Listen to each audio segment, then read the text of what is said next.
Halo Shalom semua sahabat keluarga hati ilahi. Puji Tuhan kita berkumpul lagi di podcast ini. Dan kali ini di edisi spesial untuk kita mau boleh bincang-bincang mengenai Paskah. Saya Ana dan suami saya dengan Edi. Yes. Kita sebentar lagi mau merayakan Paskah. Dan Paskah ini adalah hari yang sangat penting buat orang Kristen.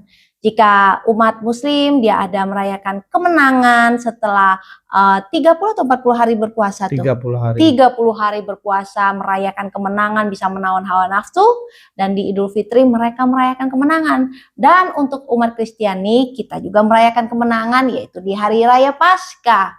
Nah, bagaimana untuk saya mau tanya dari point of view suami saya tentang hari raya Paskah, apa maknanya dan kenapa sih harus ada raya Paskah? Yaitu peringatan yang sangat penting di mana Tuhan Yesus mengorbankan nyawanya sendiri untuk menyelamatkan kita. Dan di hari ketiga sesuai dengan janjinya bahwa dia bangkit, dia menunjukkan dia Tuhan yang setia dengan perkataannya. Wow. Ya. Dan Tuhan Yesus itu dia waktu di bumi orang mengenal dia seperti manusia biasa ya, betul ya? Sebagai guru juga. Betul, nabi, rabi. Betul. Ya.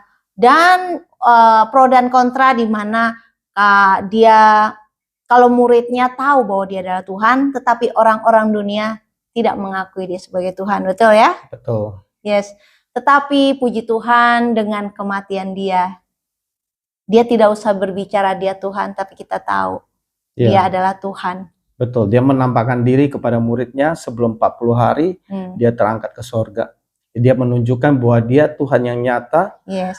Bahkan dia datang kepada setiap muridnya untuk menguatkan satu persatu muridnya. Yes, karena belum ada sosok pribadi, roh yang dahsyat ajaib perkasa seperti Tuhan Yesus yang telah mati, disalib, bangkit dari kubur. Betul. Menampakkan diri, dan setelah 40 hari dia naik surga, disaksikan juga oleh murid-muridnya. Betul. Dan itu dicatat oleh sejarah sampai hari ini. Ya, bukti sejarahnya sungguh nyata. Yes. Ada di Israel, di Yerusalem. Bahwa kita bisa melihat situs-situs peninggalan yang sungguh ada. Bahkan juga tercatat semua itu kejadiannya di Alkitab. Yes. Dan sebenarnya dari makna daripada Paskah itu supaya Tuhan, supaya kita ya belajar dari apa yang Tuhan telah lakukan 2000 tahun yang lalu buat kita, yaitu pengorbanan. Berbicara kasih itu ada pengorbanan. Dan kenapa Tuhan sampai mau mengorbankan nyawanya sendiri? Itu harus menjadi perenungan yang sangat dalam buat setiap orang Kristen. Yes, kalau dipikir-pikir ya, usia Tuhan di bumi waktu itu sangat muda ya. Betul. Dia hanya sampai 33 tahun, betul. Sangat muda ya. Dia melakukan banyak pekerjaan mujizat ya, membangkitkan orang mati dan semua hal yang belum pernah manusia di bumi ini lakukan, tapi dia sanggup lakukan karena dia adalah Tuhan. Amin. Ajaib. Nah, dia itu akhirnya menyerahkan dirinya untuk disalib, betul? Iya. Dan saya terkesannya sampai hari ini catatan sejarah belum ada saya menemukan seorang sosok pribadi yang mau mati bagi seluruh manusia, menyerahkan diri untuk disalib. Karena sejarah mencatat dia sudah meramalkan kematiannya sendiri. Betul. Jadi sebelum Tuhan Yesus datang, semua itu sudah dinubuatkan bahkan di zaman sebelum bangsa Israel itu keluar dari Mesir, bahwa Tuhan sudah punya rencana untuk mendatangkan seorang juru selamat, dan itu digenapi dengan kedatangan Tuhan Yesus sebagai manusia, mati di atas kayu salib untuk penebusan setiap dosa-dosa manusia. Itu menggenapi apa yang tertulis di dalam kitab Perjanjian Lama. Iya, dan luar biasanya kan dia punya murid-murid ya, dan sebelum kematiannya dia berkumpul ya di kamar loteng ya, perjamuan ya. Dia sendiri jadi sudah tahu dia akan mati, diserahkan. Betul. Jadi sebelum Tuhan Yesus disalib, Tuhan sendiri sudah berbicara sebanyak 3 kali, menyatakan bahwa dia anak manusia akan diserahkan. Iya. Jadi memang Tuhan itu sudah tahu sebelum kedatangan, bahkan pada saat dia menjadi manusia, dia sudah tahu bahwa akhirnya dia akan mati dalam keadaan disalib. Iya. Dan bukan hanya dia bilang, istilahnya dia sudah memberitahukan tentang kematiannya, tetapi dia juga memberitakan bahwa dia akan bangkit di hari ketiga. Amin. Dan luar biasa, pada saat hari ketiga muridnya datang ke kuburnya itu kosong. Betul. Nah, di sini ada menuai pro dan kontra. Yang dikatakan tersiar kabarlah di antara Israel bahwa kubur itu kan dulu kan pintu kubur itu seperti Pakai batu. silen batu ya. Katanya digeser, didorong oleh prajurit-prajurit atau murid-muridnya Tuhan, itu pro dan kontra. Tapi kita umat Tuhan percaya bahwa dia tidak seperti itu. Iya. Dia bangkit. Di dalam kuburnya hanya sisa kafan. Betul. Ya. Dan kemudian dia menampakkan dirinya kepada murid-muridnya. Ya, betul. Dan memang banyak sekali muridnya yang melihat sendiri satu persatu, di mana saat itu muridnya dalam tengah goncangan iman karena dia melihat gurunya sudah mati, disalib, dan mereka akhirnya ketika mereka melihat Yesus bangkit dengan tubuh seperti manusia, mereka sangat takjub. Tapi ada satu murid yang bernama Thomas yang belum sempat melihat secara fisik kebangkitan Yesus. Dia masih menyangkal sampai Tuhan Yesus sendiri datang ke hadapannya dan menunjukkan kepada Thomas, dan Thomas mengakui sendiri bahwa dia adalah Tuhan. Yes, dan juga kan lihatlah tanganku ya yang berlubang toh, kakinya juga kan. Betul. Dan akhirnya baru Thomas percaya. Dan yang luar biasanya juga banyak orang-orang yang berjumpa dengan Tuhan melihat lubang di tangan ya. Betul. Dan kaki ya. Iya. Salah satu bukti bahwa itu adalah sungguh nyata adalah di situ terjadi kebangkitan daripada iman dari murid-muridnya yang ketika waktu disalib mereka tercerai-berai, tetapi dengan kebangkitan Tuhan Yesus mengumpulkan kembali satu persatu murid. Bahkan setelah mereka mengalami perjumpaan dengan Tuhan Yesus setelah kebangkitan, mereka berani mati untuk Tuhan. Jadi setelah Tuhan Yesus naik ke surga, murid-muridnya untuk berkumpul di kamar loteng untuk menantikan janji Bapa, yaitu rohnya. Oh, itu setelah tak angkat ke surga. Iya, betul. Untuk menantikan turunnya Roh Kudus. Yes. Ya, karena Tuhan sudah berkata, jikalau Roh Kudus itu turun atas mereka, mereka akan menjadi saksi mereka mulai dari Yerusalem, Yudea, Samaria sampai ke ujung bumi. Iya, dan itulah yang kita percaya, Roh Kudus yang sedang terus menuntun kita, betul, orang percaya, betul? Nah, apa yang penting kita sebagai manusia ciptaan baru itu yang harus kita renungkan di hari Paskah ini. Iya. Jadi bahwa kita telah menerima kasih karunia penebusan dosa melalui kematian Tuhan Yesus, kita harus mematikan kehidupan manusia lama kita. Manusia lama kita yang penuh dengan cacat, penuh dengan dosa, penuh dengan segala hal-hal yang najis, tidak berkenan di hadapan Tuhan. Semua itu harus kita matikan. Kita harus hidup sebagaimana manusia baru yang hidup dipimpin dengan roh, perbuatan-perbuatan roh. Iya, betul. Karena inilah maksud dari karya Tuhan ya, yang dia hidup di bumi, kemudian dimulai dari dia harus menanggung pengkhianatan dari banyak orang Israel atas dirinya. Penderitaan itu dimulai dari dia Via Dolorosa, memikul salib dengan keadaan hina, bahkan katanya ditelanjangin ya, kemudian dirajam sebelum disalib, dan baru dipaku disalib ya di Bukit Kalvari. Itu melukiskan bahwa demikian pula kita itu hidup dengan dosa-dosa yang kita harus pikul, seperti Tuhan sedang memikul dosa kita. Dia tidak berdosa, tapi dia harus memikul semua penderitaan karena dosa-dosa kita. Betul. Seperti itu. Nah,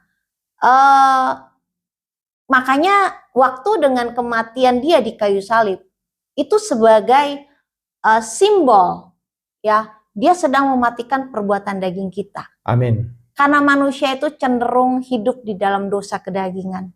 Tapi puji Tuhan, ada Tuhan Yesus yang turun ke bumi untuk mewakili kita yang berdosa ini. Dia mau mengambil semua luka-luka kita, beban, kutuk, dosa, untuk Betul. supaya dia selesaikan di atas kayu salib.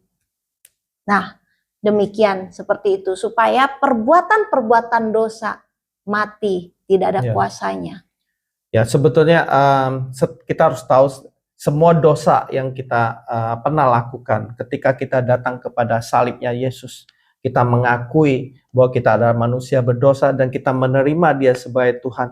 Maka dosa yang kita akui itu akan diampuni. Yang penting setelah kita melakukan pengakuan dosa, yang kita harus lakukan berikutnya adalah kita mematikan dosa itu. Yaitu seperti dikatakan di Roma 6 ayat 6, dikatakan karena kita tahu bahwa manusia lama kita telah turut disalibkan supaya tubuh dosa kita hilang kuasanya, agar jangan kita menghambakan diri lagi kepada dosa. Jadi kita bukan lagi hamba dosa, tetapi kita menjadi hamba Tuhan. Amin. Jadi artinya, nah kemudian jangan lupa waktu dia disalib, Tuhan itu adalah Tuhan. Dia tidak bisa diikat, dikuasai oleh maut. Maka saat itu waktu dia disalib tuh terjadilah gempa bumi yang dahsyat. Betul. Ya, langit begitu gelap gulita toh, sampai orang-orang yang prajurit-prajurit Roma dan semua orang yang menyaksikan itu ketakutan. Sampai akhirnya mereka bilang inilah anak Allah. Ya, ada beberapa yang mengaku dia tahu bahwa memang hal yang dahsyat sedang terjadi. Kalau dia manusia biasa saja, buat apa ada gempa yang dahsyat? Toh dia bukan siapa-siapa, betul? Betul. Tapi karena dia memang anak Allah, maka sampai alam pun marah sepertinya seperti itu ya. Dan 3 hari lamanya dia itu harus berada di perut bumi seperti firman Tuhan katakan, untuk dia boleh memberitakan juga Injil buat orang-orang yang sebelum Nuh ya. Iya, yang mati. Yang mati, untuk juga boleh mendengar berita sukacita keselamatan itu. Amin. Nah, Tuhan begitu dahsyat dan ajaib. Inilah Injil sukacita yang Tuhan beritakan, bahwa ada pembebasan di dalam nama Dia, ada pembebasan di dalam kuasa salibnya. Semua perbuatan dosa dia sudah tanggung. Betul. Yes. Dan kemudian akhirnya setelah dia 3 hari ya istilahnya dikubur lah ya gitu ya, padahal dia sedang mengembara di dunia roh untuk memberitakan itu. Dan puji Tuhan dia bangkit pada hari ketiga. Nah ini ilustrasinya, bisa kamu ceritakan apa tuh waktu dia bangkit? Apa koneksinya dengan kita jemaat Tuhan? Ya, kita matikan manusia lama kita, tetapi kita bangkitkan manusia baru kita. Haleluya. Yaitu manusia baru yang menghasilkan buah-buah roh pastinya. Jadi saya percaya ketika kita menjadi ciptaan baru, pasti kita berubah. Secara manusia kita, sifat kita, karakter kita berubah. Kenapa? Karena kita tidak mau lagi hidup di dalam dosa. Kita tidak mau tinggal dalam dosa. Mungkin selama perjalanan hidup kita bisa kita jatuh dalam dosa, tetapi kita datang kepada Tuhan dan kita bangkit kembali, kita lakukan kembali, dan kita jangan tinggal di dalam dosa. Kita harus matikan kedagingan kita dari hari ke setiap hari dengan kita punya hubungan intim dengan Tuhan. Nah, mari kita baca bersama di Galatia 5 ayat 22 sampai 23, dikatakan dengan jelas di dalam firman Tuhan, tetapi buah roh ialah kasih, sukacita, damai sejahtera, kesabaran, kemurahan, kebaikan, kesetiaan, kelemah lembutan, penguasaan diri. Tidak ada hukum yang menentang hal-hal itu. Jadi sebagai ciptaan baru di dalam Kristus, yang kita harus lakukan adalah pertama kita harus punya kasih. Kasih itu berbicara kita bisa mengampuni sekalipun orang itu berbuat jahat. Kita tetap bisa mengasihi sekalipun orang itu tidak pernah mengasihi kita. Bahkan kita tetap bisa bersuka cita di tengah-tengah penderitaan. Itulah buah-buah roh. Kita punya kesabaran, kita punya kemurahan. Ketika kita melihat orang yang perlu ditolong, kita punya murah hati. Kita punya kesetiaan dengan pasangan, sekalipun pasangan tidak sempurna. Pasangan juga mungkin pernah berbuat salah, tetapi kita tetap setia dengan pasangan kita. Kita lemah lembut, kita bisa saling mengasihi, bisa gampang mengampuni. Itu adalah hati yang lemah lembut. Dan juga penguasaan diri, yaitu kita harus menguasai diri karena kita tahu di dalam diri kita, di dalam bait Allah yang kita di dalam tubuh kita itu ada roh Tuhan. Jadi kita harus menguasai diri sehingga kita bisa menjadi manusia ciptaan baru di dalam Kristus. Yes. Dan pastinya kita semua umat Kristen yang dikatakan kita anak Tuhan, kita mau menjadi manusia rohani ya. Betul. Tetapi saya mau tanya, kalau ada buah-buah roh yang ditimbulkan setelah kita menjadi ciptaan yang baru, apa sih perbuatan daging yang kita harus salibkan? Mungkin ada banyak penonton yang belum jelas. Ya, perbuatan daging jelas tercatat di dalam Galatia 5 ayat 19. Perbuatan daging telah nyata, yaitu pertama percabulan. Ya, kita tahu percabulan, kecemaran, hawa nafsu, penyembahan berhala, sihir, perseteruan, perselisihan, iri hati, amarah, kepentingan diri sendiri, pencideraan, roh pemecah, kedengkian, kemabukan, pesta pora, dan sebagainya. Artinya segala sesuatu yang berhubungan dengan keegoan kita, itulah kedagingan. Terhadap semuanya, kita mencatatkan bahwa kuperingatkan kamu, seperti yang telah kubuat dahulu, bahwa barang siapa melakukan hal-hal yang demikian, ia tak akan mendapat bagian dalam kerajaan Allah. Jadi sangat disayangkan bahwa kematian Tuhan di atas kayu salib untuk menebus dosa kita. Tetapi kalau kita bersikeras, kita tidak punya hati yang lemah lembut untuk bertobat, maka kita tetap tinggal di dalam perbuatan daging dan akhirnya kita tidak akan mendapat bagian dalam kerajaan Allah. Wah, sayang banget kalau kita udah jadi umat Kristen ya, Tuhan udah mati buat kita, berdarah-darah di kayu salib, menderita dengan susah payah untuk supaya pembebasan manusia rohani kita. Betul. Tapi kita kemudian masih terikat di dalam dosa-dosa tadi, terikat roh-roh jahat, sangat disayangkan. Iya. Iya. Dan makanya saya mau tanya, waktu kita ingin dari peralihan manusia lama menjadi manusia baru, itu bisa terjadi jatuh bangun nggak? Bisa. Makanya kan Tuhan selalu ngajarkan kita doa Bapa kami.